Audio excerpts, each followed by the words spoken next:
నమస్తే, welcome to వార్తలు విశ్లేషణలు. నేను అనిల్. ఈరోజు వార్తలు విశ్లేషణలోని ఏ దినపత్రికల్లో ఏ అంశాలు హైలైట్ చేశారో ఒక్కసారి పరిశీలిద్దాం. ముందుగా ఈనాడు దినపత్రిక చూసుకున్నట్టయితే ఈనాడు దినపత్రికలో ఈరోజు అంశాలు ఏంటో ఒకసారి పరిశీలిద్దాం. ఈనాడు దినపత్రిక చూసుకున్నట్టయితే పాక్పై ఆఫ్ఘాన్ దాడి అంటూ మెయిన్ హెడ్లైన్గా ఈనాడు దినపత్రిక హైలైట్ చేసింది. 50 మంది సైనికుల హతం, 30 మందికి గాయాలు, 9 మంది ఆఫ్ఘాన్ సైనికులు మృతి అంటూ కూడా చూడొచ్చు. ఇక 19 మంది ఆఫ్ఘాన్ పోస్టులు పాక్ ఆధీనంలోకి, సరిహద్దులో తీవ్ర ఉద్రిక్తత, 200 మంది ఉగ్రవాదులను హతమార్చమన్న పాక్.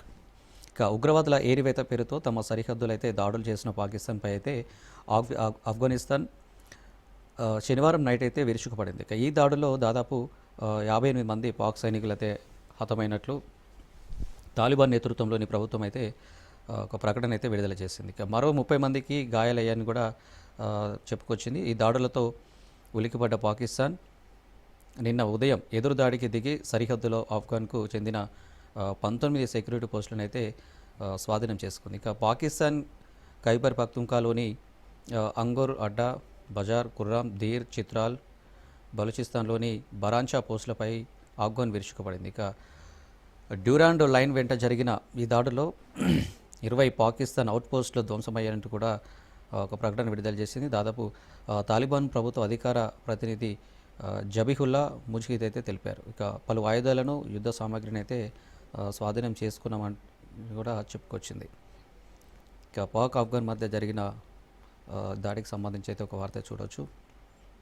ఇక పొరుగు దేశం చర్యలను ఉపేక్షించమంటూ కూడా ఆఫ్ఘాన్ మంత్రి ఒక ప్రకటన రిలీజ్ చేశారు. ఇక పాకిస్తాన్తో నెలకొన్న వివాదానికి శాంతియుత పరిష్కారాన్ని కోరుకుంటున్నామంటూ కూడా అదే సమయంలో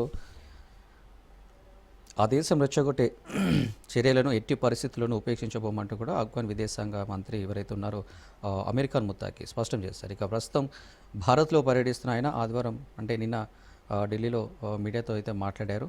మీడియాతో మాట్లాడుకుంటూ ఈ వ్యాఖ్యలు అయితే చేశారు. అంటే పొరుగు దేశమైన చర్యలను ఉపేక్షించమంటూ కూడా చెప్పుకొచ్చారు. ఇక విదేశీ చొరబాటును తమ దేశం ఐక్యంగా ఎదుర్కొంటుందని తెలిపారు. ఇక పాక్ ఆఫ్ఘాన్ సరిహద్దుల్లో పరిస్థితి ప్రస్తుతం నియంత్రణనే ఉందంటూ కూడా మంత్రి చెప్పుకొచ్చారు. ఇక మరోవార్త చూసుకున్నట్టయితే ఎస్ఆర్ఎస్పి రెండో దశకు దామోదర్ రెడ్డి పేరు అంటూ కూడా ఒక వార్తను చూడవచ్చు. అంటే నిన్న రామరెడ్డి దామోదర్ రెడ్డి సంతాప సభలో మాట్లాడుతూ సీఎం రేవంత్ రెడ్డి చేసిన వ్యాఖ్యలకు సంబంధించి అంటే ఎస్ఆర్ఎస్పి రెండో దశకు అయితే దామోదర్ రెడ్డి పేరు పెడుతున్నట్లు కూడా ఒక ప్రకటన విడుదల చేశారు. ఇక సంతాప సభలో సీఎం రేవంత్ రెడ్డి అయితే ప్రకటన చేశారు. నల్గొండ జిల్లాలో సాగునీటి అవసరాల కోసం ఎస్ఆర్ఎస్పి స్టేజ్ 2ను తీసుకురావడానికి రామరెడ్డి దామోదర్ రెడ్డి పోరాటం చేశారంటూ కూడా రేవంత్ రెడ్డి చెప్పుకొచ్చారు. ఇక ఈ ప్రాంత కార్యకర్తల ప్రజల కోరిక మేరకైతే ఆ కాల్వకు ఆర్డీఆర్ ఎస్ఆర్ఎస్పి స్టేజ్ 2గా నామకరణం చేస్తున్నామంటూ కూడా రేవంత్ రెడ్డి ప్రకటించారు. సీఎం రేవంత్ రెడ్డి ఇక ఈ మేరకు 24 గంటల్లో జీవో ఇస్తామన్నారు. ఇక సూర్యాపేట జిల్లా తుంగతుర్తిలో నిన్న నిర్వహించిన దామోదర్ రెడ్డి సంతాప సభలో అయితే సీఎం రేవంత్ రెడ్డి ప్రసంగించారు. ఇక డిప్యూటీ సీఎం బట్టి విక్రమార్క, మంత్రులు ఉత్తమ్, కోమటిరెడ్డి వెంకటరెడ్డి, పొంగులేటి శ్రీనివాస్ సహా పలువురు ఎమ్మెల్యేలు, ఎమ్మెల్సీలు పార్టీ నేతలతో కలిసి దామోదర్ రెడ్డి చిత్రపటం వద్ద అయితే సీఎం నివాళులర్పించారు. ఈ సందర్భంగా రేవంత్ రెడ్డి మాట్లాడుతూ ఆయన మరణం అత్యంత బాధాకరం అంటూ కూడా కార్యకర్తలను కాంగ్రెస్ పార్టీ కోసం ఆస్తులు అమ్ముకున్న నిస్వార్థ నాయకుడు అంటూ కూడా రేవంత్ రెడ్డి దామోదర్ రెడ్డిని ఉద్దేశించి చేసిన వ్యాఖ్యలు. ఇంకా భాజపా జేడీయూ చెరో 101 చోట్ల అంటూ కూడా ఒక వార్తను చూడవచ్చు. ఇంకా ఎల్జేపీ 29 స్థానాల్లో పోటీ, మిగిలిన వారికి 12. బీహార్ ఎన్నికలకు ఎన్డీఏ సీట్లు ఖరారంటూ కూడా సీట్ల ఒప్పందం అయితే చేసుకున్నారు. ఇక ఎస్సీ గురుకుల సొసైటీలో అయితే 4092 మంది ఉద్యోగుల సేవలు పొడిగింపు అంటూ కూడా ఒక వార్తను చూడవచ్చు. మరోవైపు 18 కోట్లతో పారిశ్రామిక వాడలో అభివృద్ధి అంటూ కూడా ఇంకో వార్త చూడవచ్చు. ధాన్యం తడిస్తే నిర్వాహకులదే బాధ్యత అంటూ కొనుగోలు కేంద్రాలు, మిల్లర్లకు మార్గదర్శకాలు జారీ చేశారు ప్రభుత్వం. టానాలో సివిల్ పంచాయతీలు నిర్వహిస్తే వేటు అంటూ కూడా ఒక వార్తను చూడవచ్చు. అవినీతికి పాల్పడి పోలీస్ శాఖకు మచ్చ తెస్తే ఉపేక్షించాం. రాష్ట్ర పోలీసులకు డీజీపీ శివధర్ రెడ్డి అయితే ఒక సందేశాన్ని అయితే జారీ చేశారు.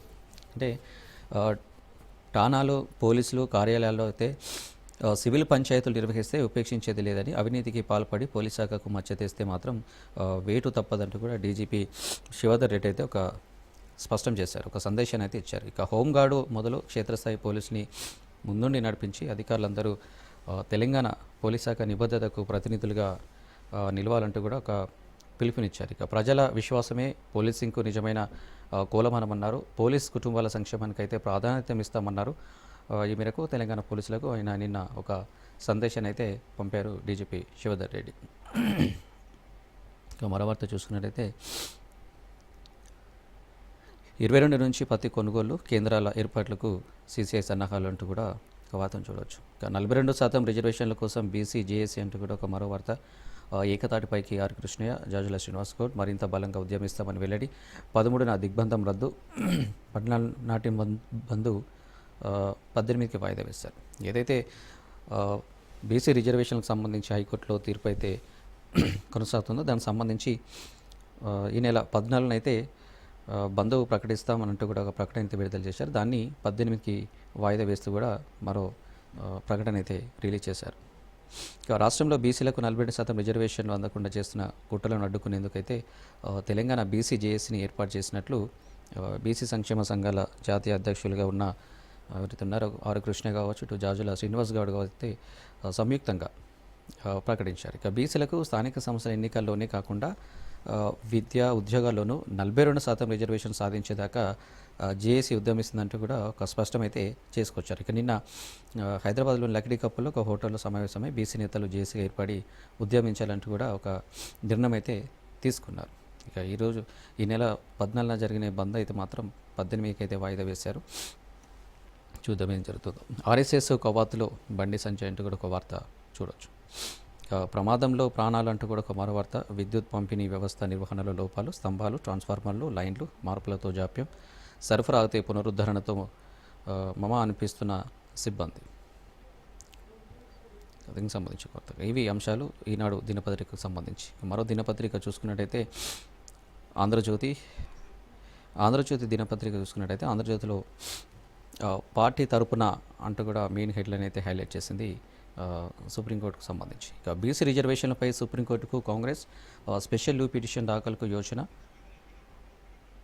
ఓకే, జీవో 9పై హైకోర్టు స్టే విధించడం మీద ప్రభుత్వ పరంగా నేడు పిటిషన్. ఇక నేడు ఢిల్లీకి టీపీసీసీ చీఫ్ మహేష్ గౌడ్, అభిషేక్ సింఘ్వితో భేటీ అయ్యే అవకాశం అయితే కనిపిస్తుంది. ఇక ఏఐసీసీ చీఫ్ మల్లికార్జున ఖర్గేకు పరామర్శ.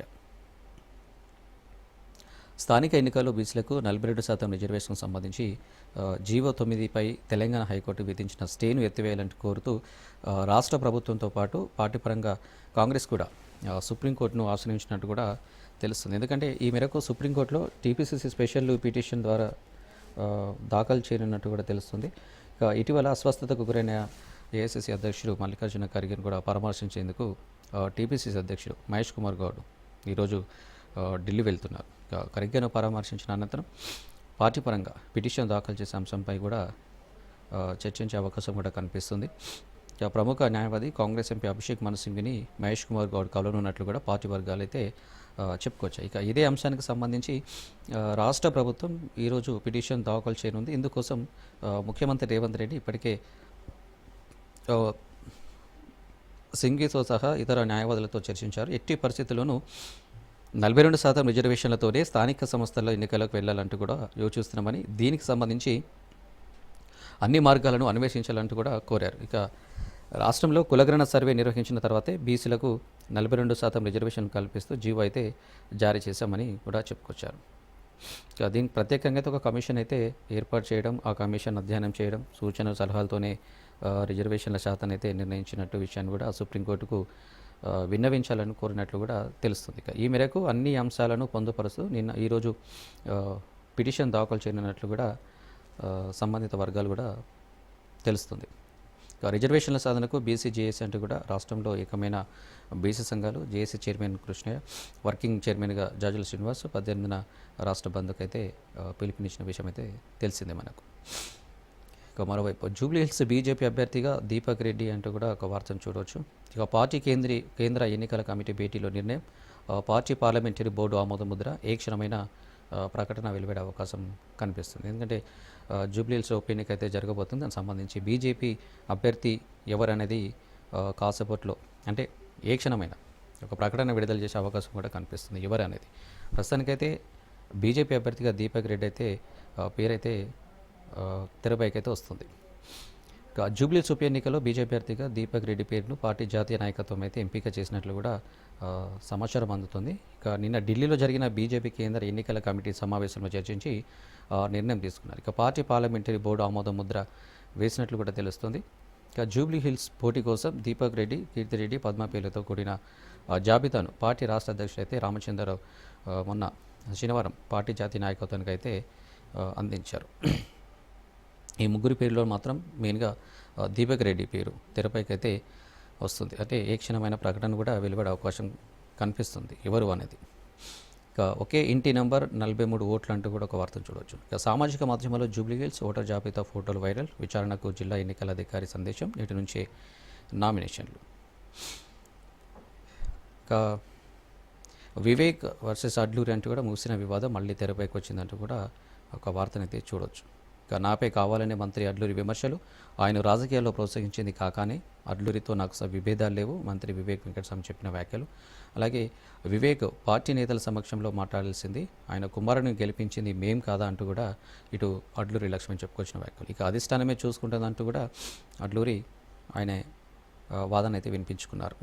ఇక అది మా కుటుంబ సమస్య, చిన్న చిన్న పంచాయతీలు ఉంటాయి, సీతాక సురేఖ నాతో మాట్లాడారు, సీఎంతో మాట్లాడిన సమస్య పరిష్కరిస్తా, పొంగులేటి వివాదంపై టీబీసీ చీఫ్ మహేష్ కుమార్ గారి వ్యాఖ్యలు, బీసీ రిజర్వేషన్పై చిత్తశుద్ధి ఉంటే అందుకే సుప్రీం తలుపు తడుతున్నామంటూ కూడా ఒక వార్తను ఆంధ్రజ్యోతిలో చూడవచ్చు. ఇక మరో వార్త, మోదీకి ట్రంప్ ఆహ్వానం అంటూ కూడా చూడవచ్చు. గాజా శాంతి సమావేశానికి రావాలని పిలుపు, ఈజిప్ట్ అధ్యక్షుడు ఆల్ సిసి నుంచి ఆహ్వానం. నేడు 20కి పైగా దేశాధినేతల సమక్షంలో ఒప్పందం. భారత్ తరపున కేంద్ర మంత్రి కేవీ సింగ్ అయితే ప్రాతినిధ్యం వహిస్తున్నారు. ఎందుకంటే గాజా శాంతి సమావేశానికైతే మోదీకి అయితే ట్రంప్ ఆహ్వానం అయితే పంపారు. దానికి సంబంధించి మోదీ తరపున కేంద్ర మంత్రి కేవీ సింగ్ ఎవరైతే ఉన్నారో ప్రాతినిధ్యం వహిస్తున్నారని కూడా ఒక వార్తనైతే చూడవచ్చు. ఎందుకంటే ఈజిప్ట్లో ఈరోజు జరగనున్న గాజా శాంతి కార్యక్రమానికైతే ఒప్పంద కార్యక్రమానికైతే హాజరు కావాలంటూ కూడా మోదీకి అయితే అమెరికా అధ్యక్షుడు ట్రంప్ అయితే ఈజిప్ట్ అధ్యక్షుడు అబ్దెల్ ఫతా అల్ సిసి ఆహ్వానించారు. కార్యక్రమానికి చివరి నిమిషంలో మన మోదీకి ఆహ్వానం అందిందని సంబంధిత వర్గాలు అయితే తెలిపాయి. అయితే గాజా స్ట్రిప్లో యుద్ధాన్ని ముగించే లక్ష్యంతో నిర్వహిస్తున్న ఈ శిఖరాగ్ర సమావేశంలో భారత్ తరపున విదేశాంగ శాఖ సహాయ మంత్రి కీర్తివర్ధన్ సింగ్ పాల్గొంటారంటూ కూడా వెల్లడించిన పరిస్థితి. ఇంకా రక్తశుద్ధి వెళ్తే కొత్త రోగాలు అంటూ కూడా మరో వార్త కూడా చూడవచ్చు హెల్త్కి సంబంధించి. ఇక చౌక కాదు నాణ్యమైన వైద్యం కావాలంటూ కూడా మరో వార్త. అవసరమైతే అదనంగా చెల్లిస్తాం, జవాబుదారీతనం, మంచి శ్రద్ధ ఉండాలి. దేశవ్యాప్తంగా 90% రోగుల అభిప్రాయం. నాణ్యత ధృవీకరణ పొందిన ఆసుపత్రులు 10% లోపే, ల్యాబ్ అయితే 2% లోపే, తొలి దశలో రోగాల గుర్తింపులో వెనుకడుగు అంటూ కూడా ఒక వార్తను చూడవచ్చు. ఇంకా పాఠాలు ఆపి బడుల తనిఖీకి అంటూ కూడా ఒక వార్త. రాష్ట్రంలో 1473 మంది టీచర్లతో కమిటీలు. ఇక వారు పాఠాలు చెప్పక్కర్లేదు, బడికెళ్ళి తనిఖీ చేయడమే. జిల్లా స్థాయిలో కలెక్టర్ల నేతృత్వంలో ఏర్పాటు. 24,000కు పైగా బడుల తనిఖీకి 299 కమిటీలు. ఇక ఉత్తర్వులు జారీ చేసిన పాఠశాల విద్యాశాఖ ఈ నిర్ణయంపై టీచర్ల సంఘాలు వ్యతిరేకత. ఇంకా ఈ తనిఖీకి సంబంధించి టీచర్లు అయితే వ్యతిరేకతనైతే వ్యక్తపరుస్తున్నారు. ఇక 3వ తరగతి నుంచే ఏఐ పాఠాలు అంటూ కూడా మరో వార్త చూడవచ్చు. ఇక వచ్చే ఏడాది నుంచి సిబిఎస్ఈ బడుల్లో అమలు. 3, 4, 5 తరగతుల ప్రాథమిక అంశాలు, 6వ తరగతి నుంచి స్కిల్ సబ్జెక్టుగా కొనసాగింపు జరుగుతుంది. అలాగే ఏఐ సాయంతో అయితే భాషా నైపుణ్యాల కల్పన కూడా ఉంటుంది. ఇక ఇప్పటికే 18,000 స్కూళ్ళలో అయితే పైలట్ ప్రాజెక్టు నడుస్తుంది. 1 కోటి మంది టీచర్లకు ఏఐ అవగాహన కోసం ప్రత్యేక శిక్షణ కార్యక్రమం అయితే చేస్తుందంటూ కూడా ఒక విద్యాశాఖ చెప్పుకొచ్చింది. 58 మంది పాక్ సైనికులను మట్టుపెట్టమంటూ మరో వార్త చూడవచ్చు. 20 పాక్ ఆర్మీ పోస్టులను ధ్వంసం చేశాం, వైమానిక దాడులకు ప్రతీకారంగానేనని ప్రకటించిన తాలిబాన్లు. ఇక పాక్ ఆఫ్ఘన్ సరిహద్దులో దాడులు, ప్రతి దాడులతో ఉద్రిక్తత, 200 మంది తాలిబాన్ సైనికులను హతమార్చమన్న పాక్. ఇక సంయమనం పాటించాలని ఖతార్, సౌదీ, ఇరాన్ సూచన. దాడులు ప్రస్తుతానికి నిలిపివేశామని ఆఫ్ఘన్ మంత్రి అయితే చెప్పుకొచ్చారు. ఇక ఆఫ్ఘన్ మంత్రి ప్రెస్ మీట్లో మహిళా జర్నలిస్టులు అంటూ కూడా ఒక వార్త తాజాగా ఆహ్వానించి విలేకరుల సమావేశం నిర్వహణ మొన్న జరిగింది, ఉద్దేశపూర్వకం కాదని వివరణ అయితే ఇచ్చారు. ఒక మరో వార్త చూసుకున్నట్లయితే బీజేపీ జేడీలకు చేరో 101 సీట్లు అంటూ కూడా ఒక వార్తను చూడవచ్చు. ఇక చిరాగ్ పాస్వాన్ పార్టీకి 29, బీహార్ అసెంబ్లీ ఎన్నికల్లో ఎస్డీఏ సీట్ల కేటాయింపు అయితే పూర్తి అయినట్టు కూడా ఒక వార్త చూడవచ్చు. ఇక ఈ అంశాలు ఆంధ్రజ్యోతి దినపత్రికకు సంబంధించి. ఇక మరో దినపత్రిక సాక్షి. ఇక సాక్షి దినపత్రికలు చూసుకున్నట్టయితే లోటు 1,00,000 కోట్లు అంటూ కూడా మెయిన్ హెడ్లైన్గా సాక్షి దినపత్రిక హైలైట్ చేసింది. గత 5 ఏళ్లలో కేంద్రం నుంచి రాష్ట్రం ఆశించిన స్థాయిలో రాని గ్రాంట్ ఇన్ ఎయిడ్. వార్షిక బడ్జెట్లో ఏటా పెద్ద సంఖ్యలో గ్రాంట్లను చూపిస్తున్న రాష్ట్ర ప్రభుత్వం మార్చి నెలాఖరుకు కేంద్రం ఇస్తుంది. అందులో 30% లోపే. ఇక 2020-21లో చివరిసారి బడ్జెట్ ప్రతిపాదనకు మించి గ్రాంట్ ఇన్ ఎయిడ్ 2021-22 నుంచి 25 వరకు ఆశించింది కొన్ని కోట్లు. ఇక ఈ ఏడాది తొలి 5 నెలలు అయితే వచ్చింది మాత్రం 1,673 కోట్లు అంటూ కూడా ఒక వార్తనైతే చూడవచ్చు. ఇక కేంద్రం నుంచి తెలంగాణ రాష్ట్రం ఆశించిన గ్రాంట్ ఇన్ ఎయిడ్ గత కొన్నేళ్లుగా అతి తక్కువగా అయితే వస్తుంది. ఎందుకంటే 2021-22 ఆర్థిక సంవత్సరం నుంచి గ్రాంట్ ఇన్ ఎయిడ్ రూపంలో కేంద్రం నుంచి వస్తాయని రాష్ట్ర ప్రభుత్వం ఆశించి వార్షిక బడ్జెట్లో ప్రతిపాదిస్తున్న నిధులకు ఆర్థిక సంవత్సరం చివరి నాటికి కేంద్రం ఇచ్చే మొత్తానికి పొంతన ఉండటం లేదంటూ కూడా చూడవచ్చు. గత 5 ఏళ్లలో రాష్ట్రం ఆశించిన మొత్తంలో 1,00,000 కోట్లకు పైగే లోటు ఉండడం నిజంగా గమనార్హం. మరో వార్త సాక్షిపై ఏపీ సర్కార్ కక్ష సాధింపు అంటూ కూడా ఒక వార్త చూడవచ్చు. ఎడిటర్కు నోటీసుల పేరుతో విజయవాడలోని సాక్షి ప్రధాన కార్యంలో పోలీసుల దాష్టికం. ఎందుకంటే నకిలీ మద్యంపై వార్తలు ప్రచురించినందుకు గాను సిబ్బందిని భయభ్రాంతులకు గురి చేస్తూ వేధింపులు చేస్తున్నారంటూ కూడా ఒక సాక్షిపై అయితే ఏపీ సర్కార్ ఒక కక్ష సాధింపు ధోరణి అవలంబిస్తుందంటూ కూడా ఒక వార్తనైతే ప్రచురించింది సాక్షి దినపత్రిక. నకిలీ మద్యం దారుణాలను కప్పుపుచ్చేందుకే ఎడిటర్ విలేకరులపై అక్రమ కేసులు, సోదాల పేరుతో విలేకరుల ఇళ్లలో చొరబడి దౌర్జన్యం. అర్ధరాత్రి వేళ నెల్లూరు సాక్షి బ్యూరో ఇన్ఛార్జ్ ఇంటికి వెళ్ళి నోటీసులు ఇచ్చారు పోలీసులు. ఇక జర్నలిస్టుల పట్ల అత్యంత దుర్మార్గంగా వ్యవహరిస్తూ టెర్రరిస్టుల మాదిరిగా చిత్రీకరిస్తున్న బాబు సర్కార్. ఇక ఏదైతే నకిలీ మద్యం కేసుపై సంబంధించి ఏదైతే వార్తలు ప్రచురిస్తుందో సాక్షికి సంబంధించి దానికి సాక్షిలో పనిచేసిన ఎడిటర్ కావచ్చు, జర్నలిస్టులు కావచ్చు, వాళ్ళని అత్యంత దుర్మార్గంగా వ్యవహరిస్తున్నారంటే ఒక టెర్రరిస్టుల మాదిరిగా చిత్రీకరిస్తున్నట్టు కూడా ఒక బాబు సర్కార్పై సాక్షి పేపర్ అయితే చెప్పుకొచ్చింది. ఇక ప్రజాకంటక పాలనను నిగ్గదీస్తుండడంతో కండగింపు, మోసాలు, వైఫల్యాలను ప్రశ్నిస్తుండడంతో అక్రమ కేసులు, రాజ్యాంగం కల్పించిన పత్రికా స్వేచ్ఛపై అక్రమ కేసులతో అణిచివేత, సుప్రీం ఆదేశాలకు విరుద్ధంగా అక్రమ కేసులు, నోటీసులతో పోలీసులు అరాచకం. మరో వార్త చూసుకున్నట్టయితే బీసీ కోటపై కాంగ్రెస్ చిత్తశుద్ధిని ప్రశ్నించలేరు అంటూ కూడా స్థానిక సంస్థలో బీసీలకు రిజర్వేషన్ల పెంపునకు సంబంధించి బిల్లులు ఏవైతున్నాయో ఇటు గవర్నర్ ఇటు రాష్ట్రపతి వద్ద పెండింగ్లో పెట్టుకొని కాంగ్రెస్ పార్టీపై నిందలు ఎలా వేస్తారంటూ కూడా టీపీసీసీ అధ్యక్షుడు మహేష్ కుమార్ గౌడ్ అయితే ఒక ప్రశ్నల వర్షం అయితే కురిపించారు. మరో వార్త ఉద్రిక్తంగా ఆఫ్ఘన్ పోరు, పాకిస్తాన్ ఆఫ్ఘనిస్తాన్ సరిహద్దు వెంట దాడుల పర్వం కొనసాగుతుంది. ఇక భారీ నష్టం కలిగించినట్లు ఇరు దేశాలు అయితే ప్రకటించుకున్నాయి. ఇక మీ బెదిరింపులకు భయపడం, రేర్ ఎర్త్ మినరల్స్ సరఫరాతో నెలకొన్న వివాదంపై అమెరికా బెదిరింపులకు భయపడపోమని చైనా అయితే స్పష్టం చేసింది. ఇక గాజాలో సాయానికి ఏర్పాట్లు అంటూ కూడా గాజాలో కాల్పుల విరమణ అమల్లోకి రావడంతో పాలస్తీన్లకు రక్షణ సాయం అందించే ప్రయత్నాలు ముమ్మరమయ్యాయి. అర్ధరాత్రి బయటికి ఎందుకు అంటూ కూడా మరో వార్త గ్యాంగ్ రేప్కు గురైన వైద్య విద్యార్థిని అర్ధరాత్రి బయటకు ఎందుకు రావాల్సి వచ్చిందంటూ బెంగాల్ సీఎం మమత అయితే ప్రశ్నించారు. ఏదైతే గ్యాంగ్ రేపుకు గురైన వైద్య విద్యార్థి ఏమవుతుందో ఆమె అర్ధరాత్రి బయటకు ఎందుకు రావాలి, ఎందుకు ఇన్సిడెంట్స్ క్రియేట్ చేసుకోవాలంటూ కూడా బెంగాల్ సీఎం మమతా బెనర్జీ అయితే ప్రశ్నించారు. ఇక మరో వార్త చూసుకున్నట్టయితే స్కూల్లో తనిఖీకి టీచర్లు అంటూ కూడా ఒక వార్త చూడవచ్చు. ఇక తెరపైకి మళ్ళీ వివాదాస్పద ఉత్తర్వులు, గెజిటెడ్ హెచ్ఎం స్కూలుకు ఎస్సీలకు అధికారం. ఇక గతంలో ఇదే తరహా ఉత్తర్వులు టీచర్ల నుంచి వ్యతిరేకత అయితే వ్యక్తమైంది. ఇక మధ్యలో ఆపేసిన ప్రభుత్వం మళ్ళీ అవే ఆదేశాలంటూ కూడా చూడవచ్చు. ఇక ప్రభుత్వ పాఠశాలను తనిఖీ చేసే అధికారం ఉపాధ్యాయులకు ఇస్తూ విద్యాశాఖ మరోసారి ఉత్తర్వులు అయితే జారీ చేసింది. ఎందుకంటే జిల్లాల వారీగా బృందాలను ఏర్పాటు చేస్తూ పాఠశాల విద్యాశాఖ డైరెక్టర్ నవీన్ నికోలస్ ఆదేశాలు అయితే ఇచ్చారు.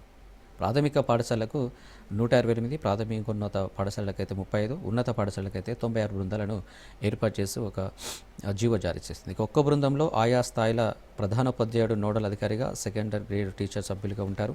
ప్రైమరీ ప్రాథమికోన్నత పాఠశాల అయితే వేసే కమిటీలో 3, హై స్కూల్ స్థాయి 9 మంది సభ్యులు ఉంటారంటూ కూడా ఒక తనిఖీకి సంబంధించి టీచర్లను.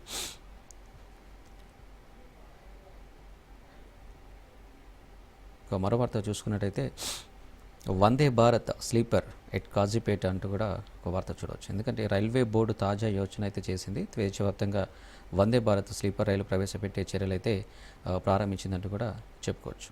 ఇవి ఈ అంశాలు సాక్షి దినపత్రికలో చూడవచ్చు. ఇక నెక్స్ట్ మరో దినపత్రిక చూసుకున్నట్టయితే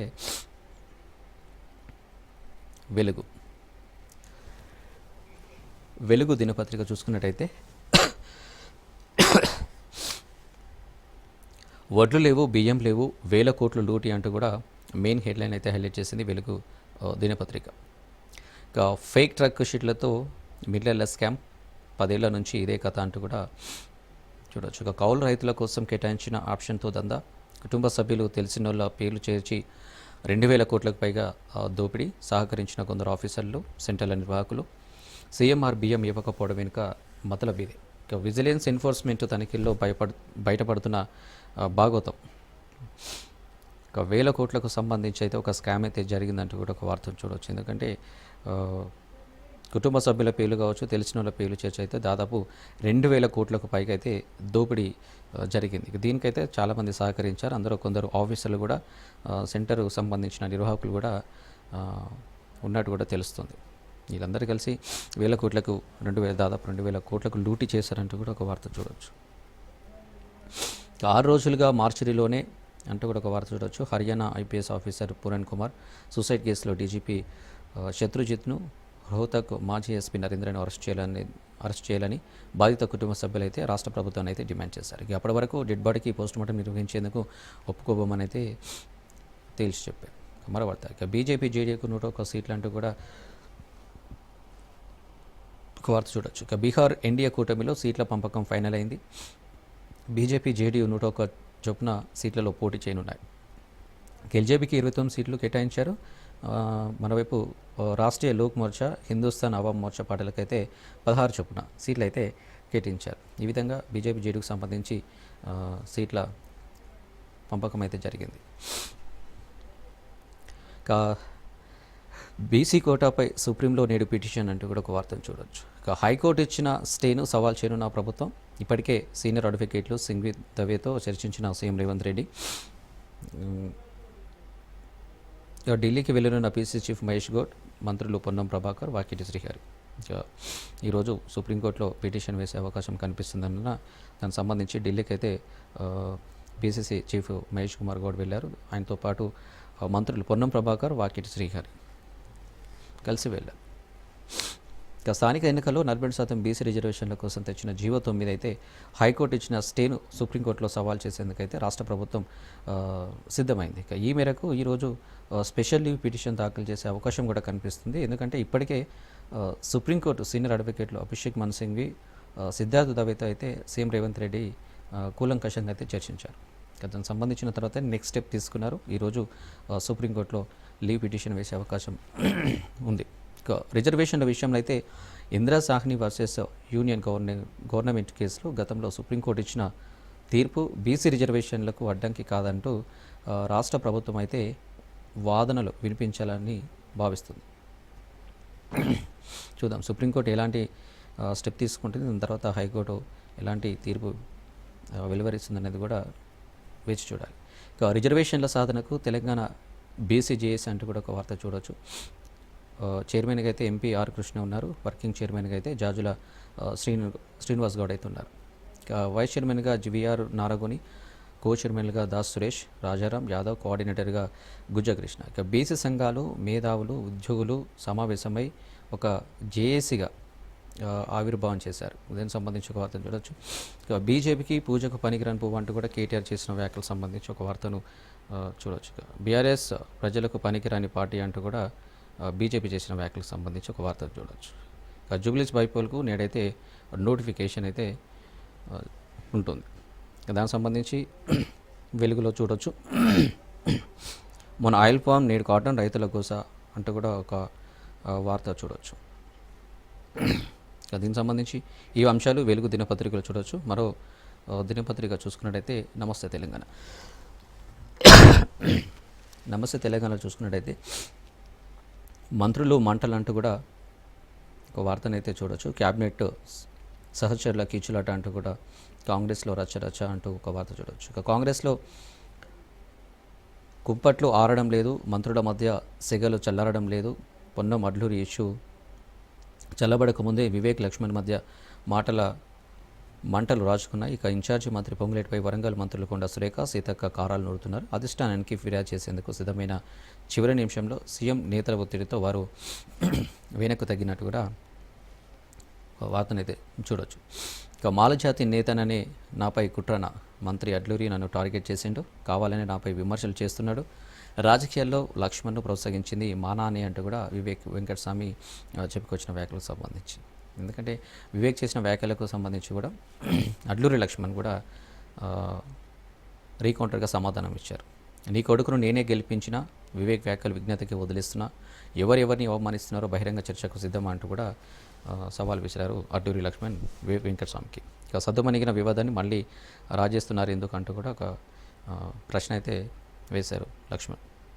ఇక పొంగులేటిపై మాట మార్చిన మంత్రులు, తొలుత పీసీసీ చీఫ్కు ఆ ఇద్దరి ఫిర్యాదు, సీఎం ఒత్తిడితో వెనక్కి తగ్గినట్టు కూడా ఒక వార్తనైతే చూడవచ్చు తెలంగాణలో. నమస్తే తెలంగాణ దినపత్రికలో.